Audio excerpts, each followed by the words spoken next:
अष्टविनायक नमो नमः। गणपति बाप्पा मोरया। गणपतये नमो नमः। नमस्कार दोस्तों, अंगरा ज्योतिष पीठ के चैनल में आपका एक बार फिर स्वागत है। मेरा आज का टॉपिक है एक्स्ट्रा मैरिटल अफेयर्स। आज मैं आपको कुछ कुंडलियों के माध्यम से ये बताने वाला हूँ कि जन्म पत्री में एक्स्ट्रा मैरिटल अफेयर्स के क्या क्या योग होते हैं। जो कॉम्बिनेशन या जो बात मैं आज करने वाला हूँ, जन्म पत्री में सिर्फ उतनी ही बात नहीं होती, इसके अलावा भी जन्म पत्री में और तरह के भी एक्स्ट्रा मैरिटल अफेयर्स देखने के योग होते हैं। आज मैं आपको सिर्फ एक योग से इंट्रोड्यूस करवा रहा हूँ, सिर्फ आपके सामने एक योग रख रहा हूँ जो मेरा बहुत अच्छे से टाइम टेस्टेड कॉम्बिनेशन है। लेकिन मैं इसको जब देखता हूँ और स्पेशली किसी लड़की की कुंडली में देखता हूँ तो मैं बहुत सावधानी पूर्वक उस लड़की से बात करता हूँ। ऐसा नहीं कि ये कॉम्बिनेशन देख लिया और मैंने सीधा उससे पूछ लिया कि तुम्हारे तो एक्स्ट्रा मैरिटल अफेयर्स हैं। हमारा देश हिंदुस्तान है, काल देश पात्र का हमें ध्यान रखने की बहुत सख्त ज़रूरत है। हमें यहाँ पर ध्यान रखना है कि हम जो भी बात कह रहे हैं अपने क्लाइंट को, वो उसको शालीनता से सुने और हम भी उसके साथ शालीनता से बात करें। चलिए, एक्स्ट्रा मैरिटल अफेयर के लिए 3-4 हाउसेस बहुत ज़रूरी हैं, उन पर भी ध्यान दिया जाना चाहिए। पहले तो लगन बहुत इम्पॉर्टेंट है, उसके बाद चंद्र लगन बहुत इम्पॉर्टेंट है, उसके बाद 5th हाउस कुंडली का, चंद्रमा से भी 5th हाउस और लगन से भी 5th हाउस, क्योंकि यहाँ पर आपके इमोशंस हैं। 5th हाउस से हम किसी भी व्यक्ति के इमोशंस भी देखते हैं। आप क्या सोचते हो, ये 5th हाउस से देखा जाता है। 7th हाउस आपके लाइफ पार्टनर का है या आपके अपोजिट सेक्स का है, इसको शास्त्रों में संभोग का हाउस कहा गया है। 8th हाउस छिपी हुई चीज़ों का है कि आप कुछ भी करते हो तो छिप कर क्या करते हो, किसी से, अपनी वाइफ से छुप कर क्या कर रहे हो, वाइफ अपने हस्बैंड से छुप कर क्या कर रही है, उस चीज़ का हाउस है। रंध्र भाव कहते हैं। 12th house is the house of bedroom, शैया सुख जिसको कहा जाता है। जो प्लैनेट्स इन्वॉल्व होते हैं वो मून, क्योंकि मून आपके मन का कारक है, मून आपका माइंड है, और मून एक ऐसा प्लैनेट है जो अपनी परिस्थितियां बार बार बदलता रहता है। देखिए, ज़ोडिएक में 2 ऐसे प्लैनेट हैं जो बिन पेंदी के लोटे हैं। आपके साथ बैठ गए तो आप जैसी बात करेंगे, मेरे साथ बैठ गए तो मेरे जैसी बात करेंगे, चंद्रमा और बुध। तो इस प्रोसेस में, इस योग में चंद्रमा की बहुत बड़ी भूमिका होती है, लेकिन आज मैं उसके ऊपर चर्चा नहीं करूंगा। मैं आपको आज एक योग बताऊंगा। शुक्र प्लैनेट ऑफ एंजॉयमेंट है, आप सभी जानते हैं। 7th house Lord, 8th house Lord, 5th house Lord और 12th हाउस लॉर्ड की बहुत बड़ी भूमिका होती है। इसमें लग्नेश की भी भूमिका है। ऑब्वियसली लग्नेश या लग्न आपका शरीर है। तो आज मैं जो बात करने जा रहा हूँ वो कुंडली में 7th हाउस, 8th हाउस और 12th हाउस की इन्वॉल्वमेंट है, साथ में शनि और शुक्र की इन्वॉल्वमेंट है। जब भी कुंडली में 7th हाउस यानी कि हाउस ऑफ सेक्स या हाउस ऑफ संभोग का संबंध 12th हाउस से बनेगा, 12th house is a house of bedroom या शैया सुख जिसको बोलते हैं। तो इस तरह के कॉम्बिनेशंस कुंडली में बनते हैं। कुछ एक दशाएं भी इसके अंदर रिस्पॉन्सिबल हैं, जैसे राहु की महादशा में शुक्र का अंतर, शनि की महादशा में शुक्र का अंतर, या शुक्र की महादशा में शनि का अंतर, और शुक्र की महादशा में राहु का अंतर, ये भी रिस्पॉन्सिबल है। ये भी इस तरह के अफेयर्स करवा देती हैं। तो चलिए कुछ एक कुंडलियों पर इसको अप्लाई करके देखते हैं और आपको समझाता हूँ कि किस तरह से कुंडली में देखा जाता है और किस तरह से उस कुंडली को अंडरस्टैंड किया जाता है। मेरी आपसे प्रार्थना रहेगी, अगर आपको ऐसा किसी लड़की की, किसी महिला की कुंडली में मिले और उसके साथ कोई व्यक्ति आया हो, तो प्लीज़ शालीनता से या अपने शब्दों को घुमा फिरा के उससे ऐसी बात पूछें, डायरेक्ट उससे ना पूछें। हम लोग हिंदुस्तान में रहते हैं, ये एक रिस्पेक्ट का मामला भी होता है। ठीक है, आपको पता लग गया है तो आप किसी और तरीके से उससे बात कर लें। मैं भी ऐसे ही करता हूँ, चाहे किसी लड़की की कुंडली हो चाहे किसी आदमी की कुंडली हो, मैं थोड़ा घुमा फिरा के उनसे बात करके उस तरह से उनसे आंसर लेता हूँ।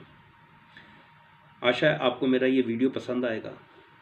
पसंद आए तो प्लीज़ मेरे चैनल को सब्सक्राइब करें, मेरी वीडियो को शेयर करें, लाइक करें और बेल आइकन को ज़रूर दबाएं, जिससे कि मेरी अगली वीडियो का नोटिफिकेशन आप तक पहुंच जाए।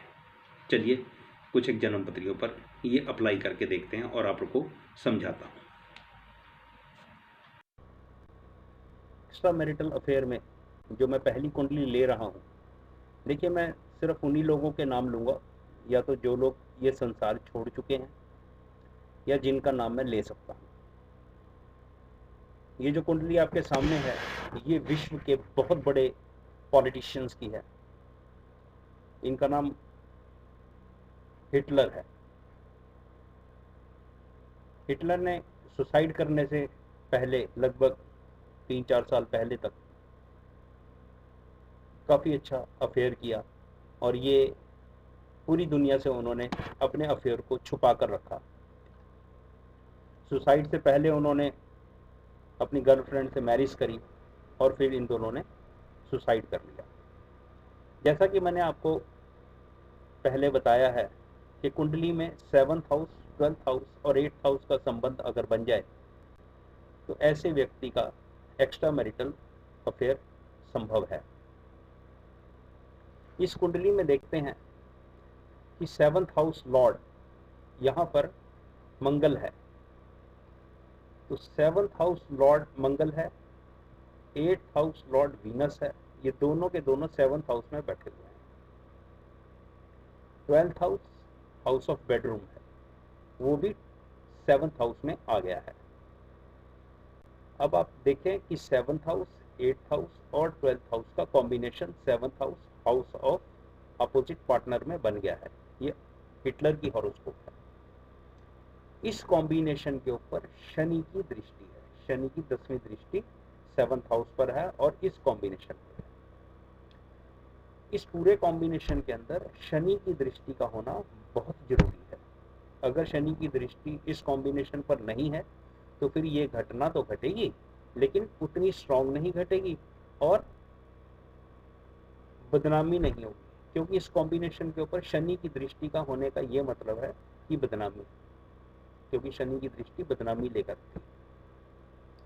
तो दुनिया देखती है, दुनिया में चर्चा होती है आपके अफेयर की। तो पहली कुंडली हिटलर के अंदर आपने देखा कि 7th हाउस लॉर्ड मंगल, 8th हाउस लॉर्ड शुक्र वीनस और 12th हाउस लॉर्ड मरकरी बुध, इन तीनों का कॉम्बिनेशन 7th हाउस में बना हुआ है और इसके ऊपर शनि महाराज की दृष्टि है। तो जो पैरामीटर्स मैंने आपको बताए हैं वो सभी पैरामीटर्स इस कुंडली में अप्लाई होते हैं। अब दूसरी कुंडली लेते हैं।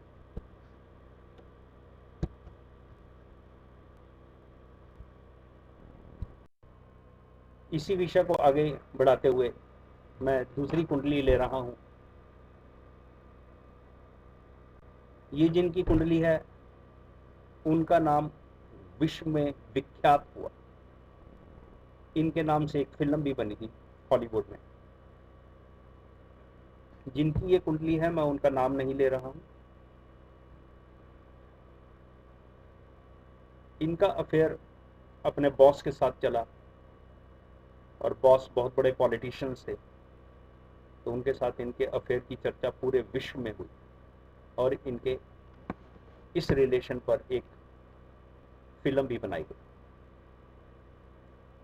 इस कुंडली में अब हम योग देखते हैं, 7, 8, 12 का कॉम्बिनेशन और शनि की दृष्टि। इसमें योग थोड़ा अलग तरीके से बन रहा है। मैं जानबूझकर आपके सामने अलग अलग तरह की कुंडली ला रहा हूँ, जिसमें योग एक जैसा ही है लेकिन वो बन अलग अलग तरीके से रहा है।